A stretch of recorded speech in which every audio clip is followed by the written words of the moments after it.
supposed to be very brief, and my part will be very brief. I want to thank a few people who don't. For those who don't know me, my name is Warren Sturman. I'm president of Rio Vista Civic Association.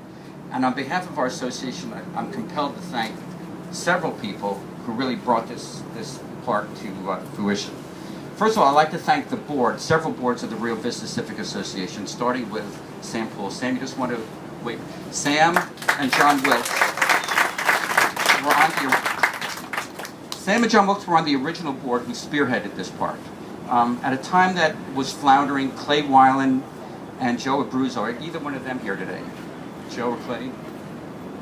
Well, Joe and Clay took the reins and brought it to the next level. And finally, I know that Fred Stressau is here. Where's Fred? And Wingate Kane. Where's Wing?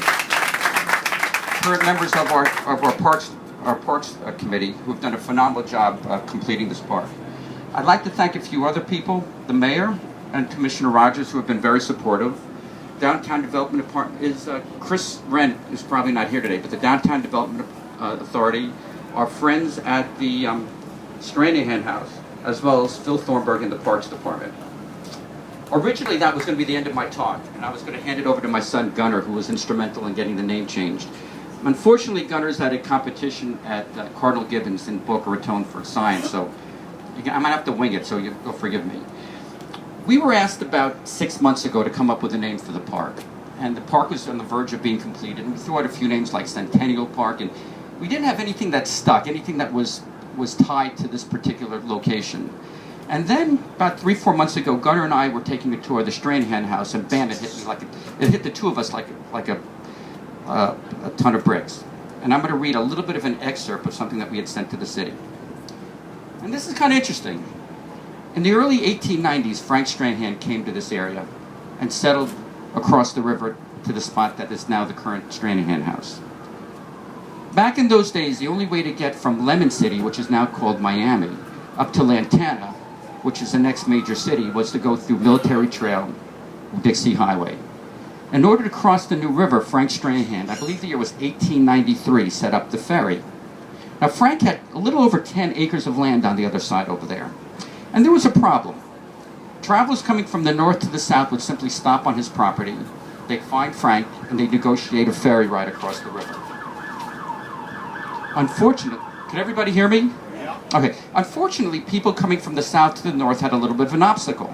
They'd come to the banks of the new river, and Frank could be anywhere on those 10.1 acres. So what Frank did is he set up a bell so travelers could ring it to alert him that they needed to cross the ferry. That bell is sitting on the site that we are today, and this land is now called Stranahan Landing as a tribute to that endeavor. Before I close, actually I'm almost done, so I'm pretty quick. I do want to say one little word before I give my closing remarks. The city of Fort Lauderdale is working with our neighborhood and a lot of our neighbors and other associations and business to bring back pedestrian ferry service to cross the river, and I think that is phenomenal. With any luck, we might have it within the next 6 months. So picture this.